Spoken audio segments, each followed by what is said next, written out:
Hey, this is Walt from StogieReview.com, here with another video cigar review. And this week I have a cigar that's not wildly popular. It's one that I just recently heard about probably 6 or 8 weeks ago. And that is the Mederos 50. Now, this particular cigar, it appears as though it's been out for a little while, but there was a big push at IPCPR to increase popularity. I don't recall seeing it at the trade show, and I didn't get my first hands-on experience with this particular cigar until Jerry was kind enough to send me one. Actually, he sent me 5.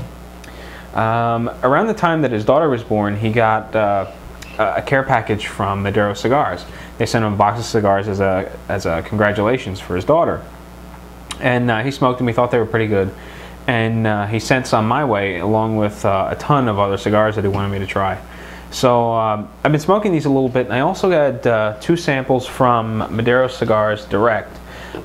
These are a little different. Jerry sent me torpedoes. Mederos sent me 2 of the Robustos, one of which I smoked. This is nothing really special. It's just a plastic Ziploc bag with 1 Robusto missing, 1 still there, and just some basic, you know, marketing paper, just advertising the brand and whatnot. But holding true to the 50 namesake, all of the cigars that come in this line are 50 ring gauge, and I just need to hop back to my notes. Now, there are 6 sizes in all from what I'm looking at online. There's the 51, which is a 50 by 5. There's the 52, and I don't mean 52 as in 5-2. I mean the word 50 and 1, the word 50 and 2, 50 and 3, and so on. The 53 is a 52 by 6 and an eighth, it looks like. The 54 is a 50 by 6 and 3/4. The 55 is a 58 by 5. And there's also a limited edition Salomon, which is a 57 by 7 1/4. Now, all of these sizes, with the exception of the Salomon, are packaged in boxes of 25. The Salomon is limited edition, and it's packaged in boxes of 7. I'm not aware of what makes the limited edition limited. Obviously, it's you know, limited availability, but I don't know how many are in that limited run. Now, some basic information about this cigar. The blender is Carlos Mederos. This particular Vitola is a 53. Again, that's the word 50 and the number 3 following it. Torpedo. It's a 52 by 6 and an eighth. It's Nicaraguan Corojo wrapper from Jalapa. And there's Nicaraguan binder and filler. These are made in Nicaragua. Not sure of the MSRP, and I'll have to look that up.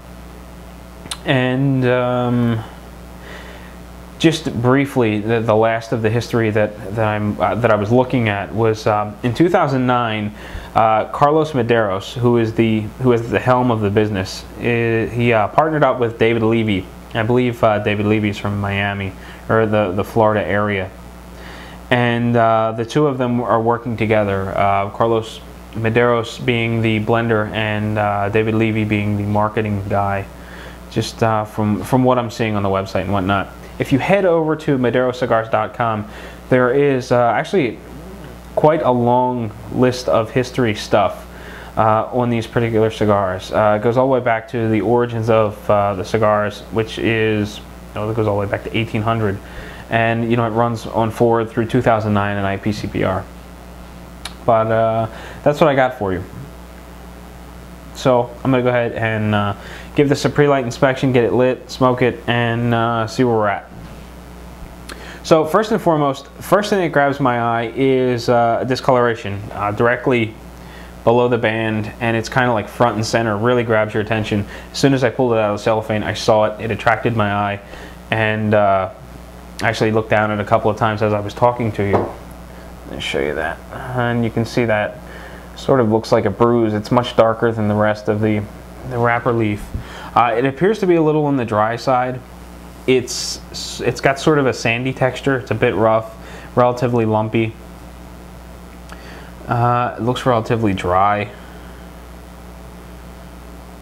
It's properly humidified. It just has a dry appearance, or lack of sheen, if you will. I'm just giving it a little bit of a pinch just to see how tight it feels, you know, see if there are any loose spots or soft spots throughout the stick. And I'm feeling one just below the band, and there's another one down towards the foot.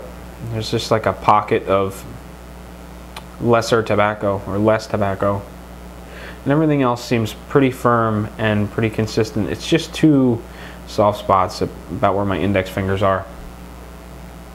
As you can see, this cigar does have two bands. Popping the one off. Lots of glue and heavy paper, but did break free and no damage to the cigar, so that's awesome.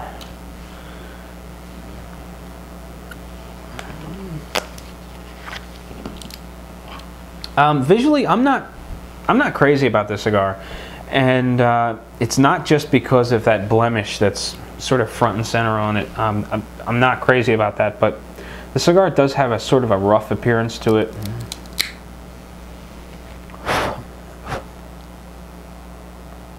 The pre-light draw is nice and loose.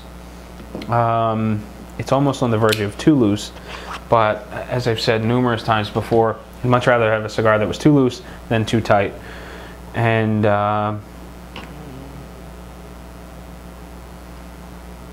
it's got a mild, sweet, cold draw.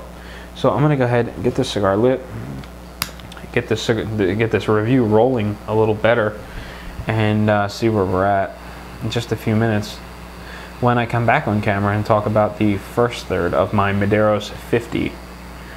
And this is the 53 Torpedo. So sit tight, and I'll be right back. Alright, well, I am back. It's been, I don't know, maybe 10-15 minutes.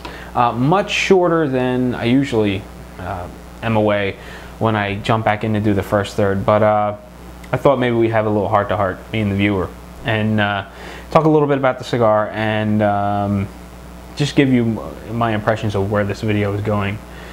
So first and foremost, the cigar is burning beautifully. Nice tight ash, light in color. Burn line is, I mean, it's just flawless. Burn wise, it's just doing really, really well.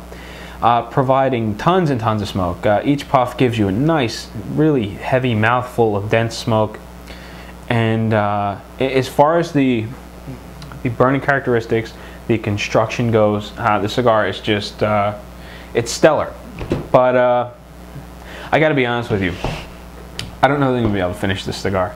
It is just so tremendously raw that it's already got my throat really irritated. My sinuses are irritated.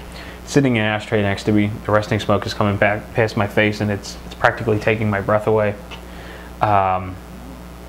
And this is actually my sixth sample, because Jerry sent me 5 and Madero sent me 2. This is the last of the samples Jerry sent me, and I smoked one of the Robustos, and all of them are the same way. They tear up my throat, and I just can't enjoy them. I mean, burn wise and whatnot, these things are fantastic. They burn really well. They seem to be constructed well, although they do look a little rough. But it's been like work getting through all of these samples, and it's one of the reasons why you haven't seen me do a review in a little while, because this one was the next on the rotation. I was just sort of dreading smoking it. I don't know whether I have like an allergy towards some of the tobacco that is used in this, or if there's just something, there's just a tobacco that's utilized in the cigar that just doesn't bode well for me. But whatever the case is, it makes my throat feel raw. I get like an irritated patch in my tongue. I get this sort of gnarly kind of scratchiness through the sinuses when I retrohale, and it's just completely rough and raw. And actually, the last one I smoked the whole thing to do the write-up, and I powered through it. It was a really long cigar. You know, it was work getting through it all. But by the time I was done, my throat was really bothering me. You know, brush my teeth, mouthwash and all that before bed. I got up the following morning and my throat was still irritated from the night before. I didn't bother smoking a cigar that particular day, and I didn't have another one until, I didn't even feel like I wanted to have another one until the following day. So if this cigar, by the halfway point, if like my sore throat doesn't miraculously go away, I'm pitching this cigar halfway, because I'm just not going to go through it at that point. I'm gonna do at least half the cigar, but just to be very upfront with you, this cigar just doesn't have a very good track record with me, and it just really does something funky to my throat and whatnot. So there's the gist of it. That is why I'm back, just to give you a heads up, because I lit up this cigar and that very first puff just hit me in the throat, and I've got this tingly feeling on the back of my tongue, and I just thought, you know what, this is crazy. I'm not smoking this whole thing just to do the video. And you know, these are fun, and they're supposed to be educational, interesting, you know, even for me and whatnot.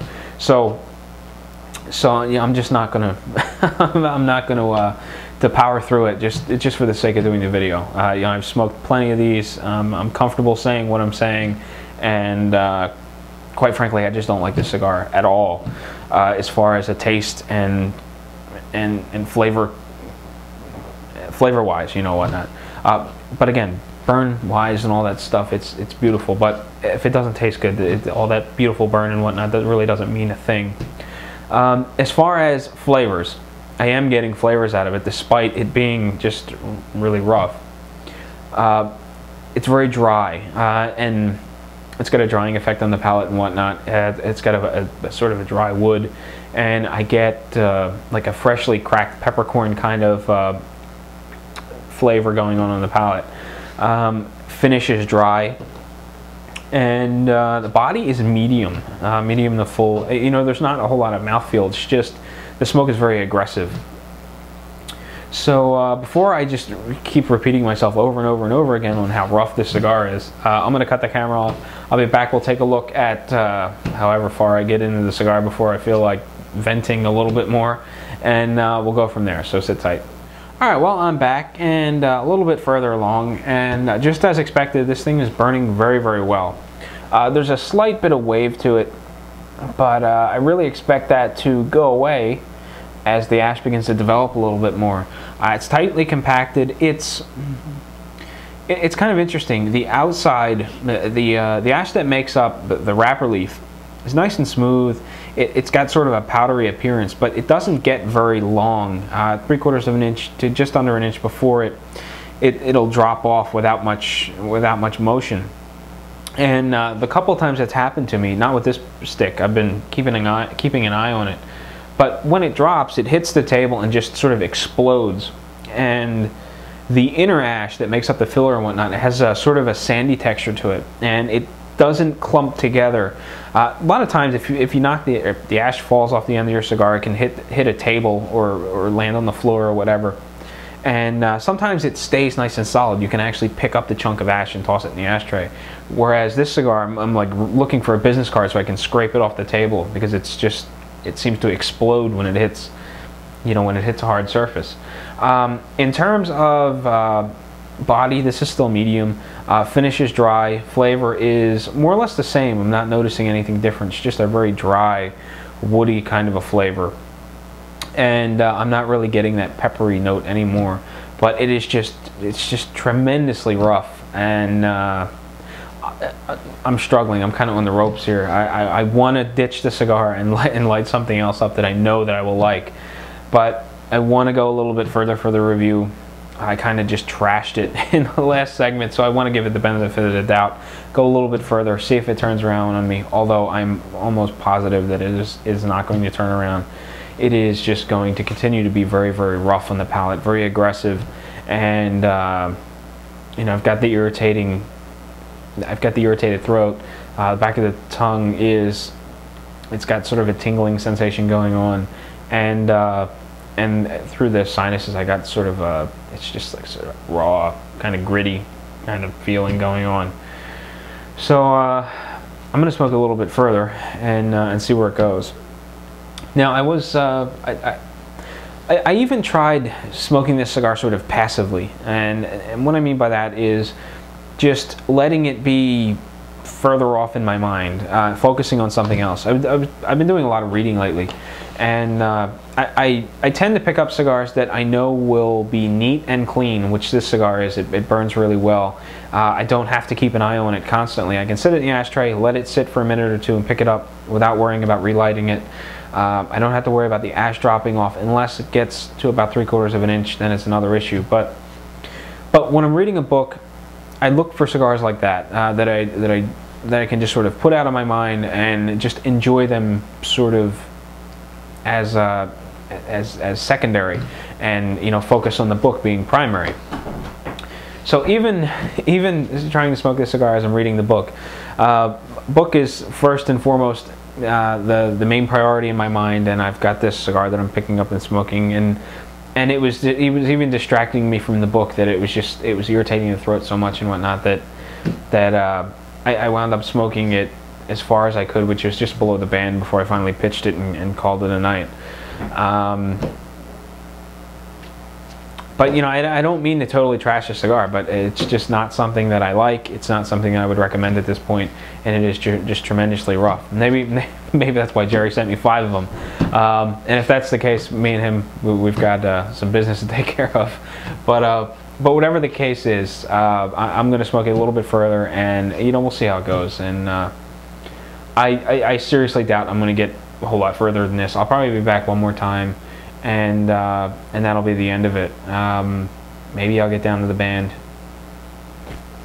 Maybe I won't. I really don't know. I'm just being put in a situation like this where I know I have to continue on a cigar that I'm not enjoying, and I know it's just going to rip up my throat. It's kind of got me in a mellow mood, and I'm not. I can already feel my voice starting to feel a little weird from the smoke and whatnot. So I'm not going to go much further on this, and then I'm just going to call it quits. I'll give it a little bit more time to turn around, but again, I really don't foresee it turning around and being any different than those other 5 cigars that I smoked. So sit tight. I'll be right back, and you'll probably see me toss this cigar, wrap up the review, and be on my way. So sit tight. Well, I'm back, and it's been like 2 minutes since I turned the camera off, and I just can't do it. I'm not going to smoke the rest of this. I want to give it the benefit of the doubt, but being the 6th cigar, I'm pretty confident that I've got a beat on the brand and the line and whatnot, and I'm just not interested in going any further.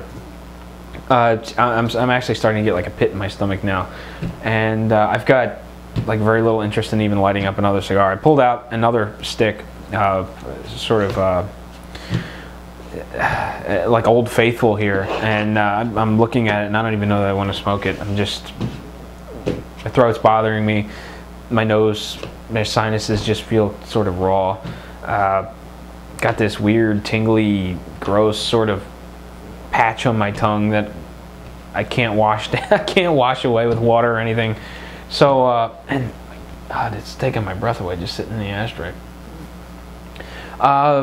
So what do I have to say about the cigar other than I couldn't finish it, and I'm not great, and I don't like it, and that I wouldn't recommend it. It burns beautifully. As far as the construction goes, it burns really, really well. It's impressive in that regard. It's got a very attractive burn line, very attractive ash. It holds a really nice condensed shape. It provides lots of smoke. I can't get over the hurdle of the way it just feels so raw and grating on my throat that I just can't smoke them. And I get a similar experience out of something like an Edge, just like your straight up Edge. That seems really raw and rough to me. Not in the same way that this cigar does, but similar enough that I can draw some sort of comparison between the two. If you're a guy that just likes really rough, raw, raunchy, not raunchy, but just rough, sort of in your face kind of cigars, then this may be something for you. But I don't know. this thing, it just seems so rough that that I can't smoke it anymore. So I'm going to turn the camera off. I'll probably stare at this Oliva for another few more minutes and decide whether or not I even want to bother smoking another cigar. But I don't know. There it is, the Mederos 53, I believe, Torpedo.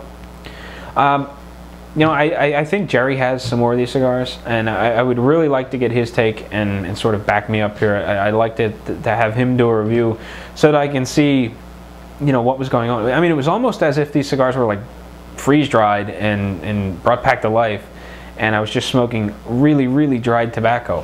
But coming from Jerry, I know that they were in good condition. All of my other cigars are smoking fine, so it's not an issue of this cigar's overly dried and then was rehydrated. I don't know what it is. It's almost like sort of. Here's a sort of a good example. I drink a lot of Black Dog coffee and now Rockstone coffee. It's a premium coffee. I guess it's sort of. I guess if you drink sort of the upper end kind of. What's the name of that chain? I can see the weird face. Starbucks. If you drink like sort of the upper end Starbucks coffees, you get an understanding for sort of having a taste for premium coffee. And then when you pop open the Folgers Crystals or the Maxwell House, and you taste a cup of that stuff, it just seems sort of raw and just unrefined. That's sort of what I'm getting out of this cigar. That sort of comparison where it doesn't taste or feel nearly as refined as it should. And I don't know whether it's just a bad batch, a bad box, what the case may be. But in my case, all of my samples were all the same. And this cigar is probably going to sit for quite a while. This last Robusto that I have. So. I've talked enough, and I think I've said enough negative stuff about about this cigar for for 3 videos. So until next time, happy smoking.